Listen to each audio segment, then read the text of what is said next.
It is Tuesday on Daily Delivery. I am Michael Rand. Glad to be back for another day, and I guarantee this is the first episode of Daily Delivery where I've ever recorded the intro from the Dublin airport. Yes, I'm on my way back from Ireland. Well, technically from Ireland right now. From London, was there, of course, for the Vikings game. You heard me with Royce yesterday talking about that. A little bit later in today's show. A little bit later in the show, you hear me talk through the whole game with the guys I went to the game with.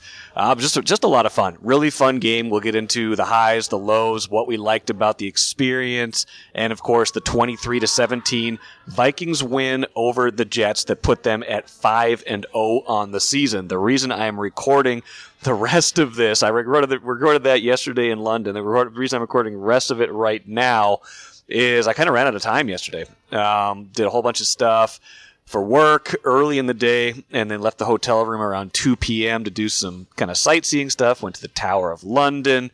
Tower of London tour, by the way, very long on beheading stories. Don't know if you guys have been to the Tower of London before, if you've been to London before, but if you do go, be ready for a lot of stories of how they used to execute a lot of people at the Tower of London. It's basically 45 minutes of an hour-long tour is kind of the talks of all the people they killed. It's very interesting.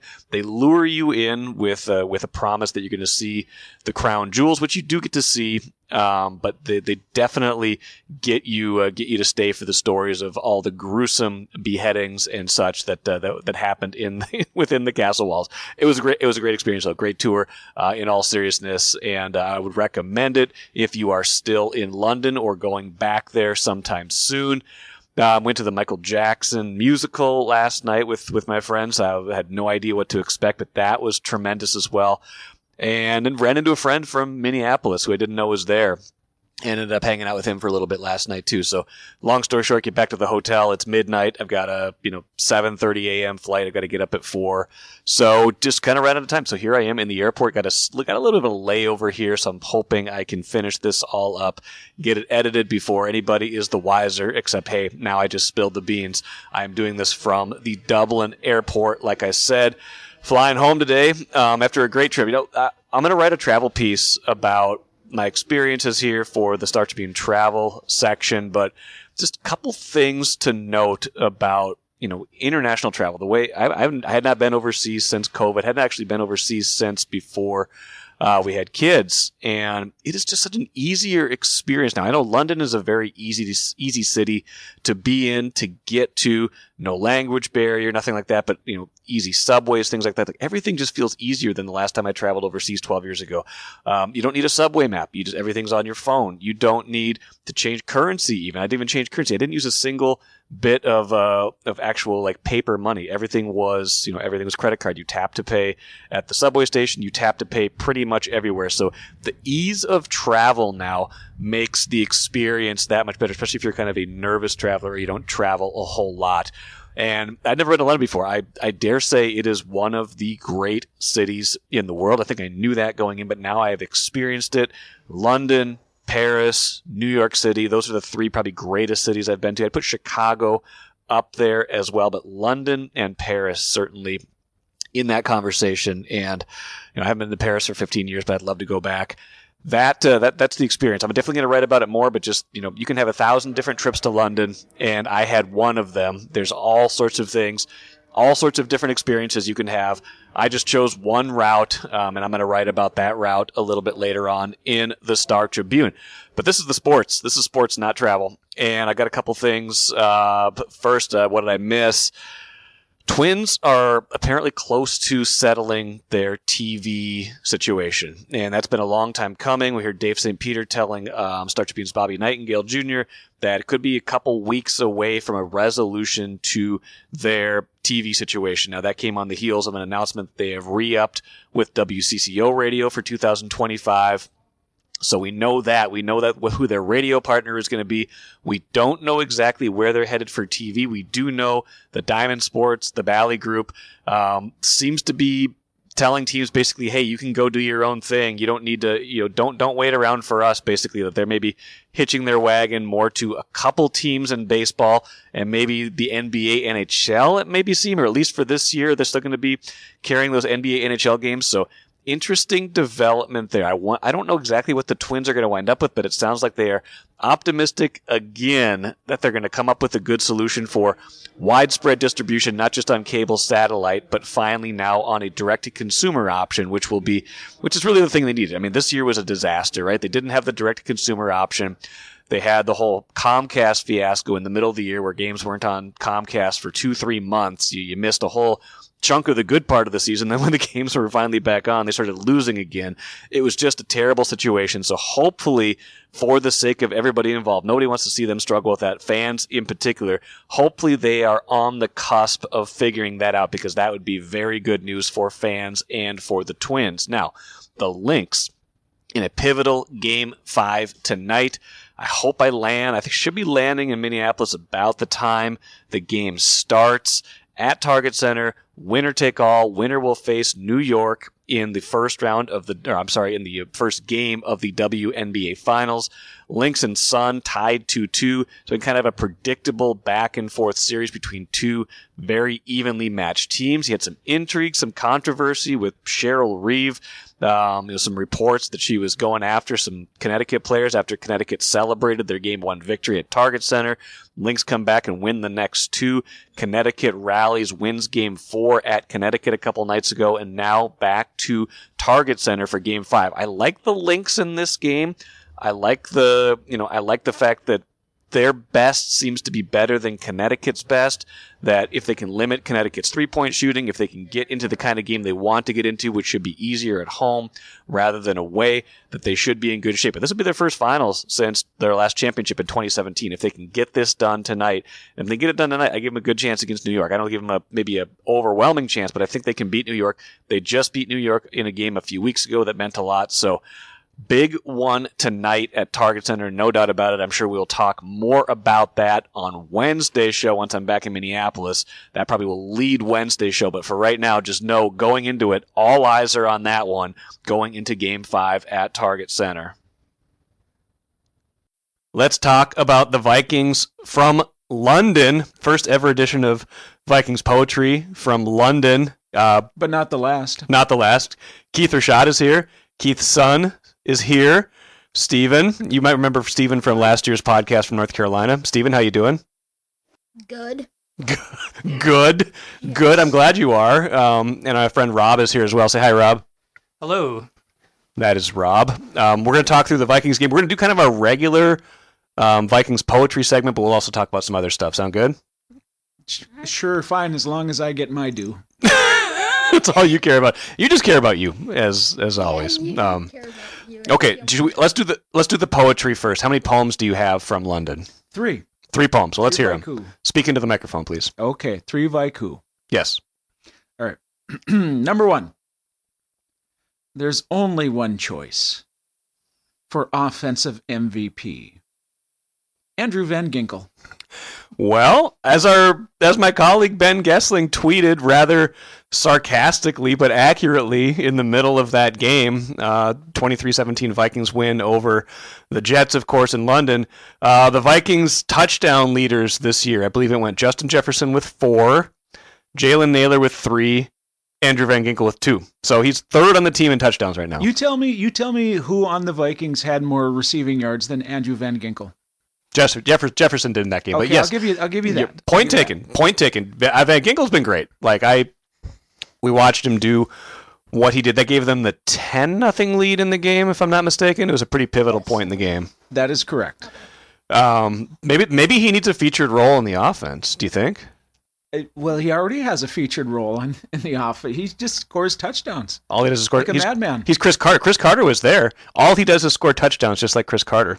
When I think of Chris Carter and Andrew Van Ginkel, I do not see much difference between the two. No, they're very similar. Steven, do you have something to say? Andrew Van Ginkel is Chris Carter of defense. The Chris Carter of defense. I think that's a pretty... Yes. Just like last year when we were in North Carolina and did that podcast after the Gophers lost to Drake May and the North Carolina Tar Heels. You come in sometimes with your words of wisdom. You kind of have a way of cutting to the chase and simplifying things. And you're right. Andrew Van Ginkel is kind of the Chris Carter of the defense. I like it. Poem 2, please. Time comes for us all. The specter of death hovers. 3 interceptions. I could tell that was an Aaron Rodgers poem from the beginning. You know, he looked old He didn't necessarily look old. He looked closer to human than he has ever looked before. He still can sling the ball. He still has a world of talent. He just looks like a man who's finally coming to a certain age, as happens to all of us. And he just doesn't have that same level of talent, that Superman level of talent that he once did, that allows him to do crazy things. That's what he looked like to me. Not terrible, not bad, still in the top half of quarterbacks in this league, just at the point where he's not Superman anymore. Otherwise, he would have won that game. Steven, I can see you have something to say. Aaron Rodgers is definitely getting old, but he's still good. I mean, you can't tell me wrong. He's still good, but he's just getting old, and after maybe about 2 seasons with the Jets, he's probably going to retire. Yeah, he might be done after this season. What I think of with Aaron Rodgers, what I remember of Aaron Rodgers when he used to torment the Vikings time after time, year after year, is that he was so dangerous off script. And he doesn't have that part of his game nearly as much anymore. Everything he does now has to be kind of from the pocket, because he just doesn't move the way he did. He's coming off the Achilles injury, of course, but also just time. He's getting older. He just doesn't do what he did even at age 36 or 37 now that he's 40. Who among us does? I don't do the same things that I used to do now that I'm 47. I'm not as spry as I once was. You know, a couple of weeks ago, I started up in my new hockey league in Tucson. Yeah. Right? And I used to play in the old man hockey league in North Carolina. We watched you play one time. Yeah. It was fun. We heckled you. It was a league for gentlemen of a certain age, Uh-huh. right? And so then, everybody understood a little bit about how it was going to go and how we were all in the same sort of place, as it were. Yes. In this new league where ice time is much more limited, it's not just for gentlemen of a certain age. Yeah. And so the very first game we played was a team that was full of college kids. Uh-oh. It was not good. No. It was a clear reminder that I am nowhere near anywhere close to that prime anymore. In the gentlemen of a certain age North Carolina league, pretty good. I was all right. Yeah, you more than held your own. Very much you so. You got frustrated sometimes. There's lots of reasons for that, but we don't need to besmirch anybody. Sometimes they started at a certain position on the ice, yes, but we'll leave it at that. but love that we're throwing shade at a late night intramural hockey player right now.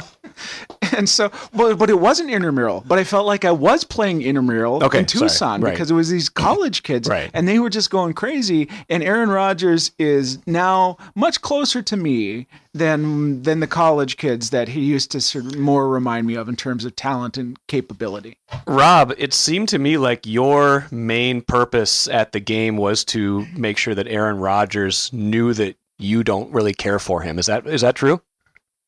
It's true. He's probably my least favorite NFL player of all time. Wow. You can say quarterback.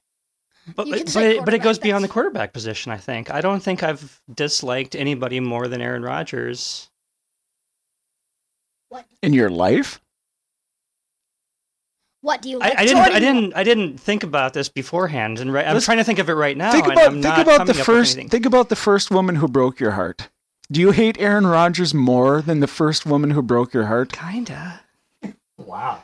I mean, more than Favre. I mean, it's always going to be a Packers quarterback, I think, right? Because those are always the games that kind of destroy, like, the one-off, like the playoff losses and such. Like, it doesn't happen every year, twice a year, like it did with Aaron Rodgers. And I think it's very satisfying for the game to end that way. Let's just put it that way.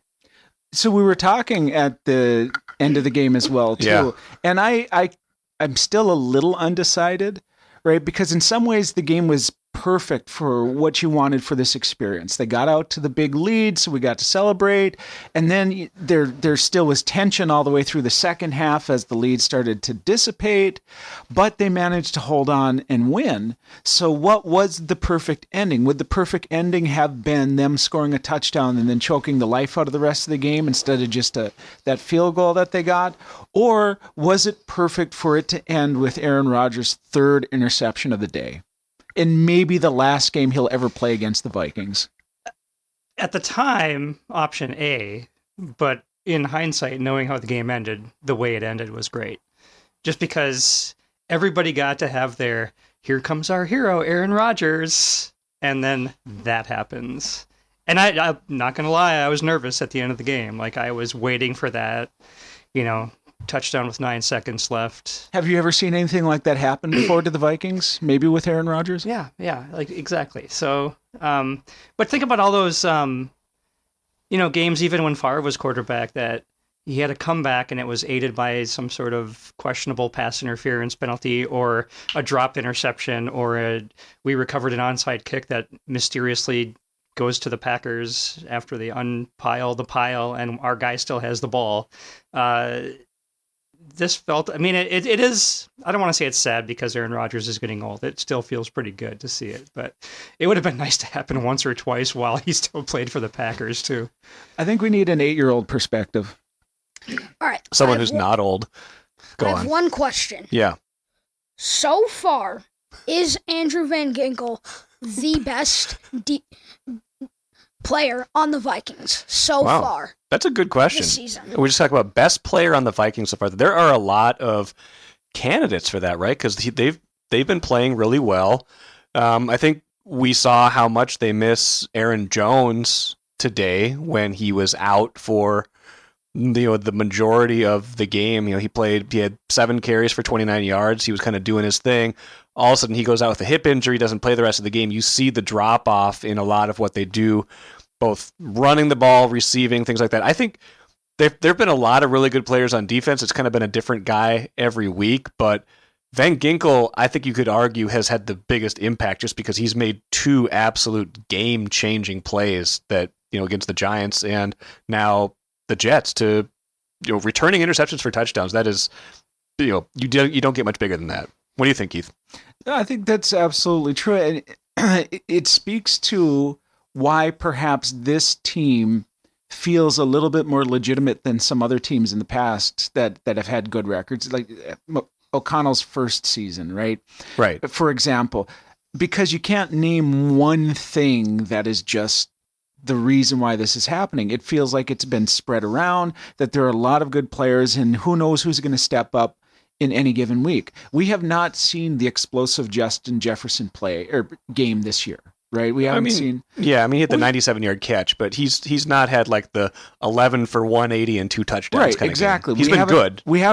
Nobody said he's been very, very good. You said he should be cut a couple weeks ago. Yeah, I know. That might have been a bit facetious. Yeah, I know. But we haven't seen the Sam Darnold 400-yard passing game to win it. Right. We haven't seen, and we might not.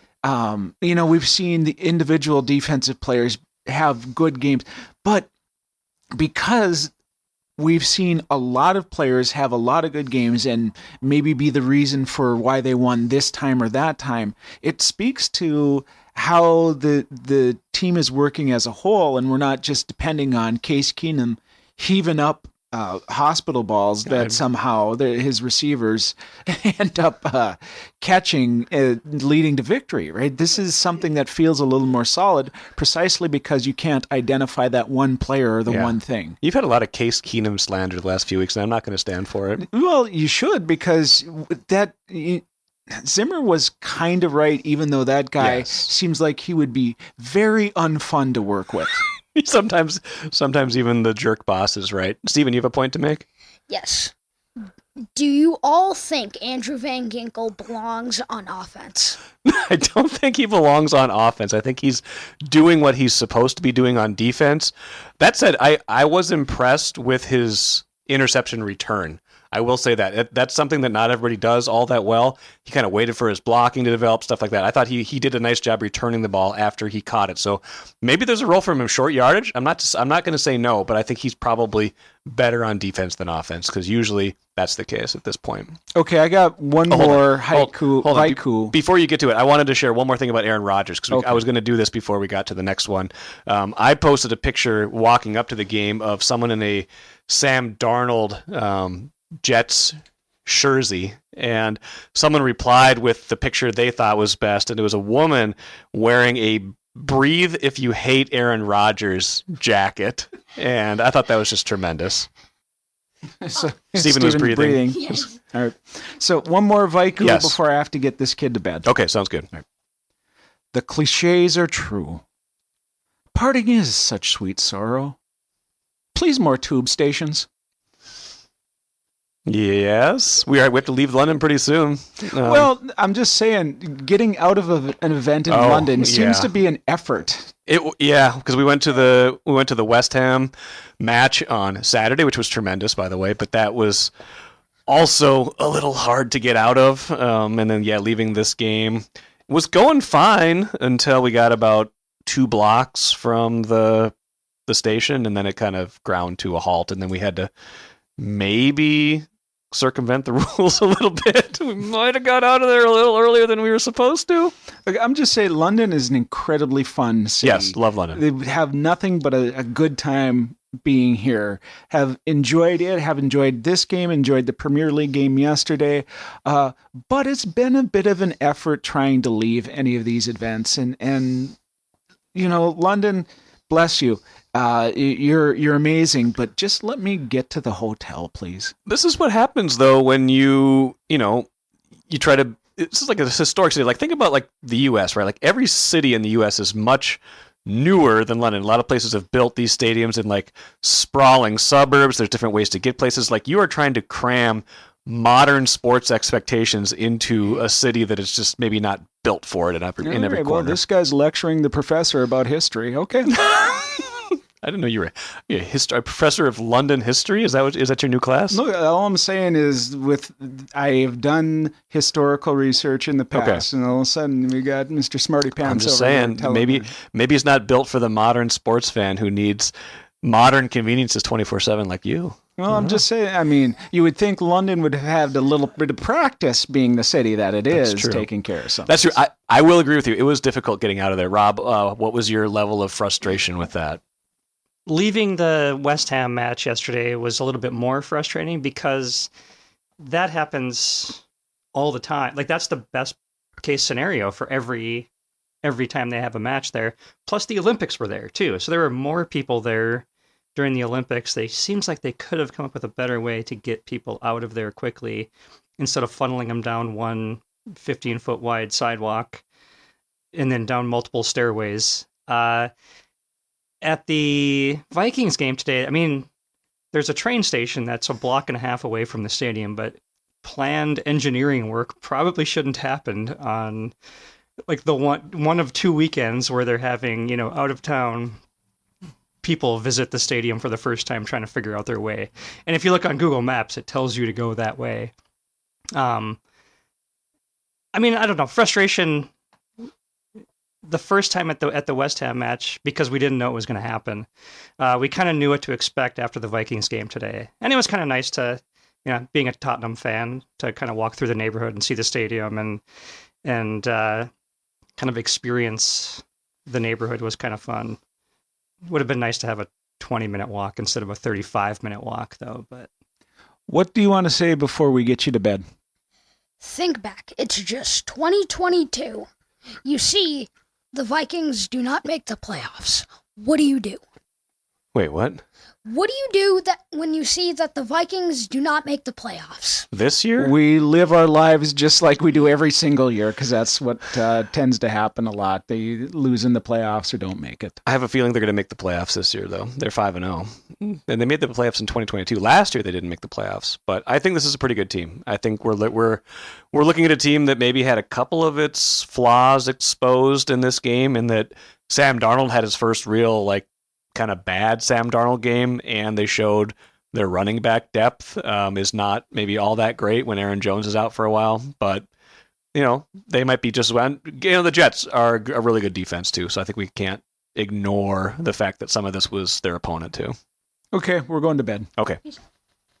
Watch your dreams and savings grow with Royal Credit Union's 4.25% annual percentage yield 12-month certificate. Open now at any Royal office or online at rcu.org/certificate saver. Early withdrawal penalties could reduce earnings and principal. APY accurate as of 2/1/25. Insured by NCUA. Same topic as before. Let's finish with the cooler. I feel bad. The whole game in London, with the four of us sitting there, including little 8-year-old Steven, we tried to predict the score before the game, and the winner was going to have bragging rights on this podcast episode, and then we forgot to do it on the episode. Steven was the closest with his final score prediction, and he was very close. He predicted Vikings 24, Jets 17. Final score ended up being 23-17. He was the clear winner. All of us thought the Vikings were going to win. I called, I think 30-21 was my score. That wasn't too far off, but it would have required a little bit more offensive output. So little Steven is the winner in this regard. I'm giving him his bragging rights right now, even though we didn't get to that on the interview portion of our program. Big day for the Vikings today too. I know they're off for a couple weeks now, but Aaron Jones, we should find out probably a little bit more about him during media availability with Kevin O'Connell, I think today. So hoping for good news from the Viking standpoint that he is not out for too long, because they sure need him. They showed how much he means to them in their first 4 games when he was healthy, and they certainly showed it in that game when he left on Sunday. That will do it for me today. Expecting to have Randy Johnson on tomorrow's show, although I think I'm going to have to record that at the airport as well. So stick around for that. Hopefully some wild hockey talk later in the week, and some Lavelle Eniel III as well. Until then, signing off from the Dublin airport, a multi-country episode, since we record part of it in London and part of it in Dublin. I am Michael Rand, back at it again tomorrow.